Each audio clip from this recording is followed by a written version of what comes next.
Critical thinking. Critical thinking skills are incredibly valuable, among the most in-demand skills in nearly every labor market sector.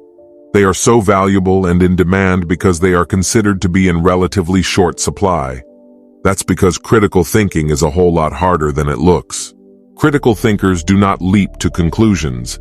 Instead, they take the time to consider various possibilities and do not become too attached to one point of view. They do not latch on to one solution. Rather, they know that most solutions are temporary and improve over time with new data.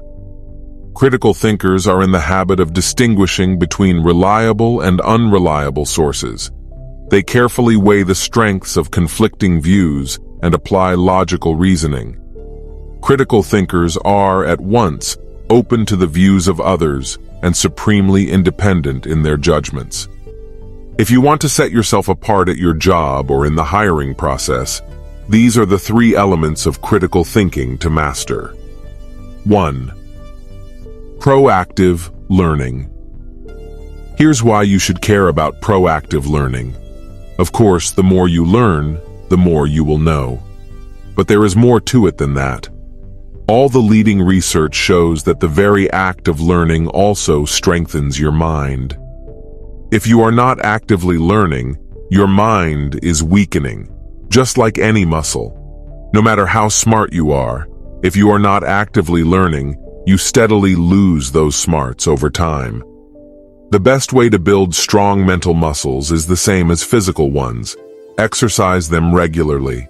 That means studying information, practicing technique, and contemplating multiple competing perspectives. Stored knowledge is the result of studying good information.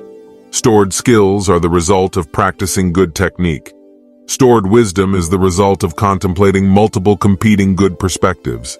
Good technique, in the case of non-physical skills, means keeping an open mind. That means suspending judgment, questioning assumptions, and continually seeking the best new information, technique, and perspective. 2. Problem solving. In today's information environment, so many answers to so many questions are available at the tip of their fingers. Many people today are simply not in the habit of truly thinking on their feet.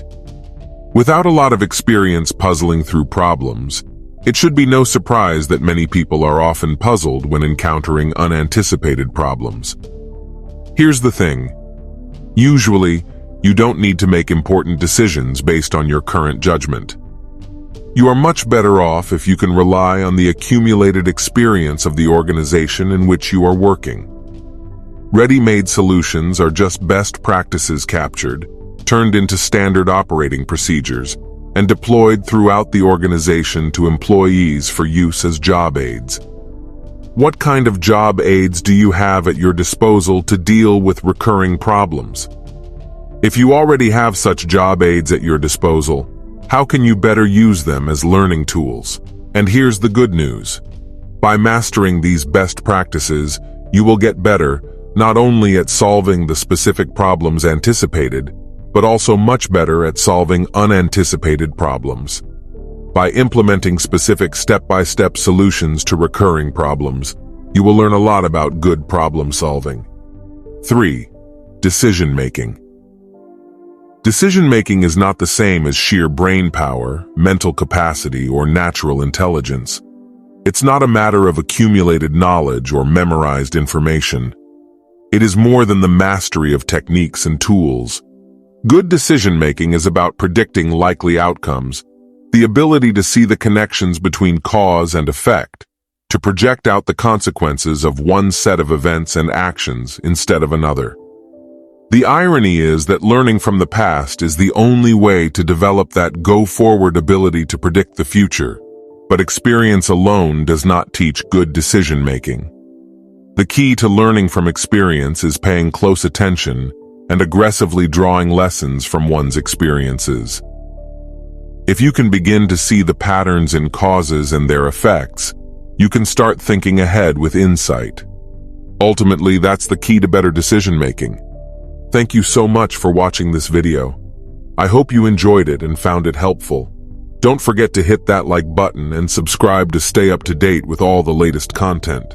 We love engaging with our audience, so feel free to leave a comment down below and let us know your thoughts. Always strive to learn, grow, and improve yourself, and don't be afraid to seek help and guidance along the way. Keep pushing yourself out of your comfort zone and embracing new challenges.